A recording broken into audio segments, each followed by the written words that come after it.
ఎవరైనా గంజా సప్లై చేస్తే కానీ లేకపోతే ఎవరైనా వాడుతున్నట్టు కానీ మీకు తెలిసిందంటే మాత్రం ఖచ్చితంగా పోలీస్ స్టేషన్లో మీరు ఇన్ఫర్మేషన్ ఇవ్వాలి.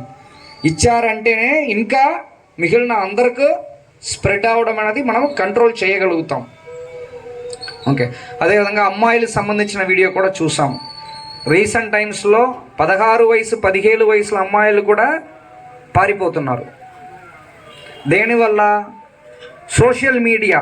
ఎప్పుడు అందరి దగ్గర సెల్ ఫోన్ ఉంది. చూడండి ఎంతమంది వీడియో తీసుకుంటున్నారు. ముందు అది లేదు, కెమెరామ్యాన్ అపాయింట్ చేసుకోవాలి, కెమెరామ్యాన్ వచ్చి వీడియో తీస్తారు. ఇప్పుడు ప్రతి ఒక్కరి దగ్గర ఒక కెమెరా ఉంది. ఒక సెల్ఫీ తీసుకోకపోతే ఎవరికి నిద్ర రాదు. అలాంటి సెల్ఫీ సిచ్యువేషన్ కూడా వచ్చేసింది.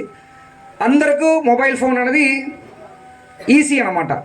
ఎక్కడ మొబైల్ ఫోన్ ఉంటాయి. దాంట్లో సోషల్ మీడియాలో ఎవరైనా తెలియకుండా ఉన్న వ్యక్తితో పాటు కూడా ఫ్రెండ్షిప్ పెట్టుకోవడము, ఆ వ్యక్తులు అందరూ కూడా ఎవరు కూడా మ్యాక్సిమం మంచివాడుగా ఉండడానికి స్కోప్ ఉండదు. వాళ్ళతో పాటు పరిచయం అవడము, వాళ్ళతో పాటు చిన్న ఏజ్లో కూడా వెళ్ళిపోవడం అనేది కూడా చాలా జరుగుతున్నాయి. దానికి కూడా వీడియో కూడా చూశారు. ఇదన్నీ కూడా నేను ఇప్పుడు ఇలాగా మాట్లాడానంటే దాన్ని వినడానికి కూడా ఎవరికి ఓపిక ఉండదు. కాబట్టి ఒక వీడియో చేపిస్తూ దానిలో చూసిన వాళ్ళకి అది ఈజీగా అర్థం అవడానికి కోసము మీ వల్ల ఇంకా ఒక 10 మందికి చెప్పడానికి కోసం ఇది అరేంజ్మెంట్ చేయడం జరిగింది. పోలీస్ ఎప్పుడు కూడా మీకు దగ్గరగా ఉంటాము. పోలీస్ని చూసి ఎవరు భయపడాలి? తప్పు చేసిన వాళ్ళు మాత్రమే భయపడాలి. తప్పు చేయలేని వాళ్ళు భయపడాల్సిన అవసరం లేదు. ఒకవేళ మీకు పోలీస్ స్టేషన్ ఎవరైనా ఎప్పుడైనా రావచ్చు, భయపడాల్సిన అవసరం లేదు.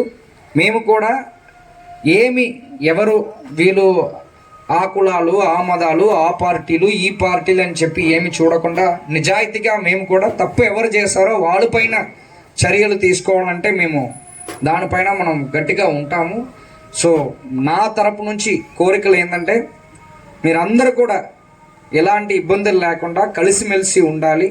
ఏదైనా ఒక ఇబ్బంది ఉందంటే మీరు పోలీసులో వచ్చి చెప్పారంటే మన వరకు మేము సహాయం చేసి పెడతాము.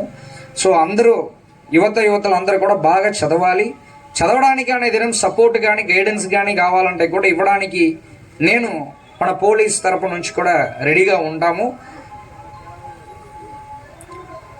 ఈరోజు ఇదే ఫస్ట్ టైం ఈ ప్రోగ్రాం ఇక్కడే మన గ్రామంలోనే మనం పల్లెల్లోనే స్టార్ట్ చేసాము. ఇంకా కొర్నిపాడు విలేజ్లో ఫస్ట్ టైం ఇక్కడే స్టార్ట్ చేస్తాం. ఇంకా ఇది ఎక్కడ స్టార్ట్ చేయట్లేదు ఈ జిల్లాలో.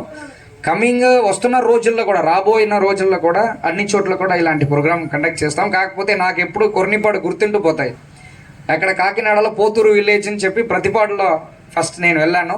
అది ఆ విలేజ్ అలాగా, ఆ పల్లెలు అలాగా గుర్తుండిపోయాయి. అదేవిధంగా కోర్నిపాడు అనే విలేజ్ కూడా నేను ఇంకా ఎక్కడెక్కడ వెళ్ళినా కోర్నిపాడు అనే పల్లెలు మాత్రం నాకు ఎప్పుడు మైండ్లో గుర్తుండిపోతాయి.